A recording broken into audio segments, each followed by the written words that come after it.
आते हैं इसलिए बाहर नहीं आ रहे हैं। हम सभी लोग यहीं पर अभी धरने पर बैठ रहे हैं।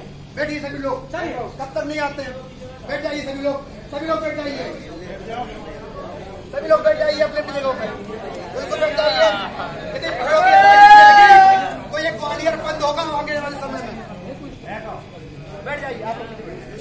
हिटलरशाही नहीं चलेगी, नहीं चलेगी, नहीं चलेगी। हिटलरशाही नहीं चलेगी, नहीं चलेगी, नहीं चलेगी।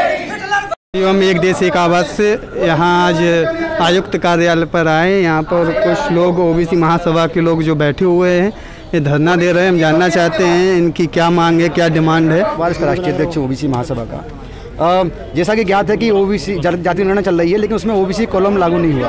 तो पिछले कई समय से हम लोग जाति निर्णय की मांग कर रहे हैं। साथ साथ में ओबीसी की जो क्रिमिनल का जो विषय है, उसमें भारत सरकार के द्वारा ये समाचार पत्रों के माध्यम से ये निहित हुआ है कि जिसमें कृषि की आय को भी जोड़ा जा रहा है, जिसकी वजह से पूरे देश के अंदर ओबीसी का एक बहुत बड़ा संख्या ओबीसी आरक्षण से बाहर हो जाएगा।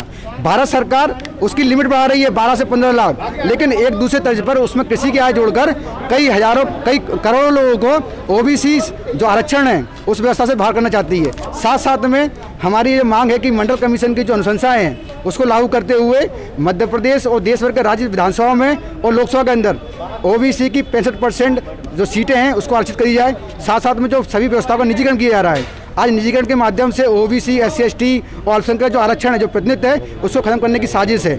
इसी तरीके पे जो राजस्थान में मृत्यु भोज जो लागू किया है, हमारी ये मांग आज है कि इसी तरह पे पूरे भारत के अंदर मृत्यु भोज जो कुरीति है, जो समाज को बुराई की तरफ धकेल रही है, उसको रोक लगाने सहित बहुत सारी मांग हमने करी है। और यदि शासन 7 दिन के अंदर ओबीसी जनगणना लागू नहीं करती है तो आने वाले सोमवार से इस ग्वालियर से हम बड़ा आंदोलन की रूपरेखा तैयार करते हुए पूरे भारत के अंदर आंदोलन करने में तत्पर होंगे। अपना परिचय। मैं ओबीसी विजय कुमार, ओबीसी महासभा राष्ट्रीय अध्यक्ष हूँ यहाँ से। अभी में आपको कुछ असामाजिक तत्वों ने आपको धमकी दी है, तो क्या सही है? देखिए, ये जब ओबीसी की बात होगी तो निसंदेह इस तरीके से मंडल कमीशन की जब यात्रा हो रही थी तब बहुत सारे लोगों को ओबीसी को डाइवर्ट कर दिया गया था। इसी तरीके से ओबीसी की जब बात हो रही है, ओबीसी जनगणना की बात हो रही है, ओबीसी हिस्सेदारी की बात आ रही है, क्योंकि एक मुखिया होने के नाते ये निसंदेह है कि आने वाले समय में भी, वर्तमान में भी, जयकुमार सरकमा नाम कोई एक ब्राह्मण था जिसने हमारे घर पे आके हमको जान से मारने की धमकी दी, उनके साथ में।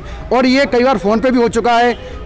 कल वो अपने मेरे घर पे भी आए हैं और निसंदेह वो ये चाहते हैं कि ओबीसी की आवाज़ को दबाया जाए, पिछड़ों की बात नहीं की जाए, जिससे हमारा जो समाज है वो गुलाम बना रहे, उसको अधिकारों से वंचित रखा जाए। उसी के तर्ज पर ये क्रिया और प्रतिक्रिया हो रही है। आप जो अभी आंदोलन चला रहे हैं, आपको जो धमकी मिली है उसको दरकिनार करके आंदोलन चला रहे हैं, तो अगर आगे आपको कोई हानि होती है तो इसकी जिम्मेदारी कौन? देखिए, निसंदेह हमने पुलिस प्रशासन को इसकी पूरी जिम्मेदारी उसको सूचना दे दी है, थाने में सूचना दे दी है। उसके बाद भी यदि वो सुरक्षा नहीं कर पाते हैं हमारे जैसे लोगों का, तो निसंदेह इसके लिए शासन प्रशासन है जो खुलेआम ये चाहता है कि इस आंदोलन को रोकने के लिए इसके मुखिया को रोका जाए, मार दिया जाए।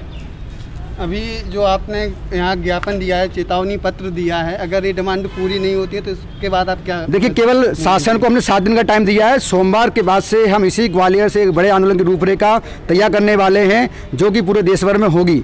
ओबीसी महासभा पिछले कई सालों से ओबीसी जनगणना की मांग करती रही है, ओबीसी की संख्या के अनुपात में हिस्सेदारी की मांग करती रही है। शासन बिल्कुल कान में अपने उंगली डाल के बैठा हुआ है। ना मध्य में 27 आरक्षण लोग दिया जा रहा है, ना देश में वैकेंसी आ रही है उसमें 27 आरक्षण दिया जा रहा है। ये एक सुनियोजित साजिश है जिसके माध्यम से ओबीसी समाज को उसके अधिकारों से वंचित करने का पूरा प्रयास किया जा रहा है।